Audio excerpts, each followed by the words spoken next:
Hi guys, आपका स्वागत है हमारे यूट्यूब चैनल पे। मेरे यूट्यूब चैनल को लाइक, सब्सक्राइब एंड कमेंट जरूर करिएगा और शेयर करिएगा। चलिए हम आज का हमारा टॉपिक है the fundamental unit of life. जीवन की मौलिक इकाई के बारे में पढ़ने जा रहे हैं। कोशिका का इसमें सब कुछ है, उसके बारे में पढ़ने जा रहे हैं। चलिए पहले हम PDF को अपने खोल लेते हैं। आज का हमारे चैप्टर है the fundamental unit of life. जीवन की मौलिक इकाई से हिंदी में कहा जाता है। ये बहुत इंपॉर्टेंट चैप्टर है, चाहे आप बायो की तरफ हैं तो बहुत ज़्यादा इंपॉर्टेंट। ये क्लास 9 का चैप्टर 5 है। आज हम इसके ऊपर डिस्कस करने जा रहे हैं। While examining a thin slice of cork, Robert Hooke saw that the cork resembled the structure of a honeycomb consisting of many little compartments. Cork is a substance which comes from the bark of a tree. इसका मतलब बता रहा हूँ मैं।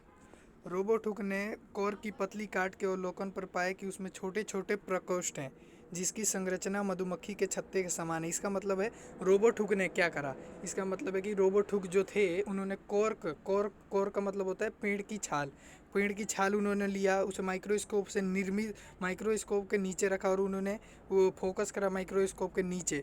फिर उन्होंने देखा कि इसमें छोटे छोटे कंपार्टमेंट्स मतलब प्रकोष्ठ, मतलब उसमें बक्से जगह से प्रकोष्ठ थे। ठीक है, चलिए दूसरा लाइन पढ़ के मतलब बताता हूँ। This was in the year 1665 when Hooke made this chance observation through a self-designed microscope. Robert Hooke called these boxes cells. Cells is a Latin word of a little room. ठीक है, इसका नाम है this was in the year, मतलब यह साल 1665 में Robert Hooke ने अपने ऑब्जर्वेशन के तहत उन्होंने सेल्फ डिज़ाइंड माइक्रोस्कोप, उन्होंने खुद से माइक्रोस्कोप बना के उन्होंने कॉर्क की छाल उसके नीचे रखा था और फिर उन्होंने जो वो माइक्रोस्कोप से देखा था तो वो डेड सेल थे, मतलब मृत कोशिकाएं थी जो अब उन्होंने देखा था। क्योंकि पेड़ का मतलब 50 से 60% जो मतलब सेल्स होते हैं वो मृत होती हैं, डेड सेल्स होती हैं। ये आ सकता है बहुत ज़्यादा, 50 से 60% होती है या 70 भी कह सकते हैं आप। Robert Hooke called this boxes cells, मतलब रोबोट हुक ने उन बॉक्सेस को, उन बक्सनुमा संरचनाओं को सेल्स का नाम दिया। Cells is a Latin word for a little room. Cell Latin शब्द है जिसका मतलब होता है छोटा कमरा। ये आप याद रखिएगा क्योंकि ये पेपर में कितने बारी पूछता है। क्योंकि पिछले साल 8th में भी ऐसे ही एक क्वेश्चन पूछा था कि पेट्रोलियम का बताएं, तो पेट्रोलियम का होता है पेट्रा प्लस ओलियम। पेट्रा मतलब पर्वत, ओलियम मतलब तेल, मतलब पर्वत से निकला हुआ तेल। ये पूछा था, बहुत इंपॉर्टेंट है। अब इसी तरह इसे भी याद कर लीजिएगा, लैटिन शब्द है ये सेल।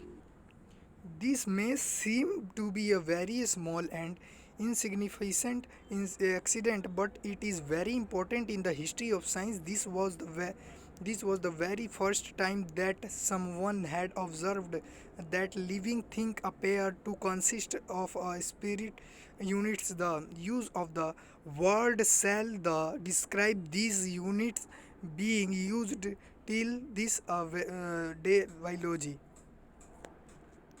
ये हमारी नज़र में ये घटनाएँ इनसिग्निफिकेंट, मतलब ये घटनाएँ, मतलब एक्सीडेंट, मतलब ये घटना बहुत छोटी हो, लेकिन यह एक साइंस के तरीके से, वैज्ञानिकों के तरीके से ये घटना बहुत बड़ी थी। क्योंकि इस घटना को, मतलब इसी की वजह से तो हम अभी साइंस के ये चैप्टर पढ़ रहे हैं, फंडामेंटल यूनिट ऑफ लाइफ।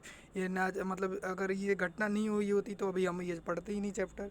मतलब ये एक महत्वपूर्ण घटना थी साइंस के नज़रिए से और मेरे भी नज़रिए से। आपका क्या कहना है वो अपने कमेंट में बताइएगा। इसमें structure what are these structure, ये स्ट्रक्चर कैसे थे, मतलब मैंने एक्टिविटी छोड़ दिया है, वो आप पढ़िएगा, मैं इंपॉर्टेंट पॉइंट कुछ पढ़ा रहा हूँ।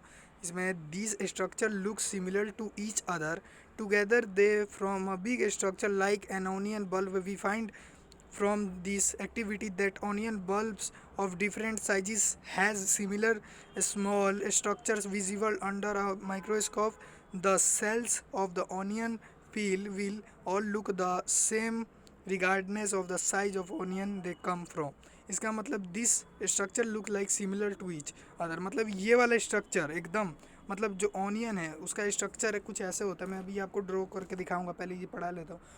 ऑनियन का भी ये स्ट्रक्चर जो होता है वो वैसे ही होता है जैसे कॉर्क की सेल का स्ट्रक्चर था। दिखाता हूँ कॉर्क की सेल का स्ट्रक्चर कैसे है, 2 मिनट दिखाता हूँ अभी। देखिए ये आप 2 मिनट देखिए, आप देख सकते हैं आपके सामने है ये वाला स्ट्रक्चर। ये है हमारा न्यूक्लियस, ठीक है, और ये है हमारा सेल। ये सेल है और न्यूक्लियस ऐसे ही होता है, मतलब पत्थर जैसे नहीं होता है ऐसे ईंट करके, ऐसे ऐसे ईंट होता है, वैसे ही तो होता है कोशिका का भी शेप ईंटों के समान। इसीलिए देखिए इसमें भी ईंट जैसा ही है। और ये है हमारा जो बीच वाला पॉइंट है, ये जो डॉट डॉट सा है, इसे हम कहते हैं न्यूक्लियस, केंद्रक। और ये सेल है, जो ये पूरा है ना, ये इसे सेल कहते हैं पूरे को। और जो मतलब इसके बीच वाला द्रव है, जो इसमें मतलब द्रव है, ये बीच में, इसे हम कहते हैं साइटोप्लाज्म। और आगे अब तो अभी आपको बहुत पढ़ना है, जैसे ल्यूकोप्लास्ट, क्रोमोप्लास्ट, क्लोरोप्लास्ट से ही पौधे हरे रहते हैं, ये आपको बहुत आगे पढ़ना है। पहले हम इन सब के बारे में डिस्कस कर लेते हैं और आगे देखते हैं क्या है। मतलब आप दिमाग में बैठा लिए सेल का स्ट्रक्चर बिल्कुल इसी तरीके से होता है। These small structures that we see are the basic building units of the onion bulb. These structures are called cells. Not only onions but all organisms that we observe around are made up of cell. However, there are also single cells that live on their own. मतलब इसका मतलब ये जो structure है वो बस onion मतलब प्याज में ही नहीं होता, जबकि परंतु सब जैसे सभी कोशिकाएं उनमें यही स्ट्रक्चर होता है। हो सकता है कि 1-2 कोशिकाओं में अलग स्ट्रक्चर हो, लेकिन ज़्यादातर